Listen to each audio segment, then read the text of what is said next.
মই বিৰাটেই মানে এক্সাইটেড আৰু মই তাতে কণ্ঠদান কৰিছো। জয় বৰুৱাই কম্প'জ কৰিছে, জয়দাই কম্প'জ কৰা, মিউজিক কৰা, আৰু ইপচনলাল বৰুৱাই তেওঁ লিৰিক্স লিখিছে।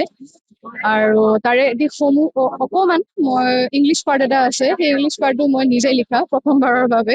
তো অলপ ভুল হৈছে, একদম বিগিনাৰ ষ্টাইলত হৈছে, কিন্তু মই চেষ্টা কৰিছো। আৰু এই গীতটি ৰেকৰ্ডিং কৰা হৈছিলে মুম্বাইৰ চাউণ্ড জোন ষ্টুডিঅ'ত কৰা হৈছিলে। তো সেইটো এটা বেলেগ এক্সপিৰিয়েঞ্চ, কাৰণ মোৰ যিহেতু এখন দ্বিতীয় মুভি আৰু তাকো ইমান লেজেণ্ডাৰী মুভি এখনত মই যিহেতু কণ্ঠদান দিবলৈ সুযোগ পাইছো, তো মানে সেই তেতিয়াৰ পৰাই লাষ্ট ইয়াৰৰ পৰা মানে মই এক্সাইটেডে, মানে এইখন কেতিয়া ৰিলিজ হ'ব মই সেইটোৱে ভাবি থাকো, আৰু জয়দাকো মানে কামুৰি থাকো আৰু লাহে ধীৰে যে কেতিয়া ৰিলিজ হ'ব, অমুক তমুক এনেকুৱা।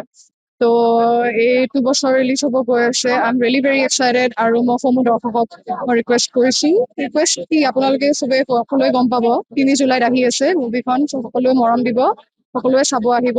হয়, খুবেই ভাল লাগিছে।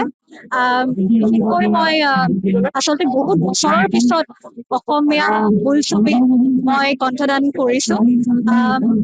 আৰু মই এইটো এটা সুযোগ লৈ মই ক'ব বিচাৰো যে মোক প্ৰথমটো অসমীয়া চিনেমাত ব্ৰেক দিয়া মানুহ কিন্তু জুবিন গাৰ্গ আছিলে।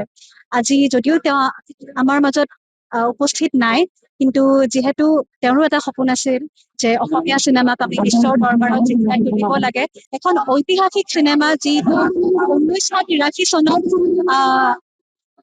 ৰিলিজ কৰা হৈছিল। আজি দ্বিতীয়টো চিকুৱেল ৰিলিজ হ'বলৈ গৈ আছে অহা 3 জুলাই তাৰিখে। গতিকে আমি খুবেই এক্সাইটেড আৰু বহুত উৎসাহ আছে চিনেমাখনক লৈ। সেয়েহে সকলোৰে পৰা আশীৰ্বাদ বিচাৰিছো।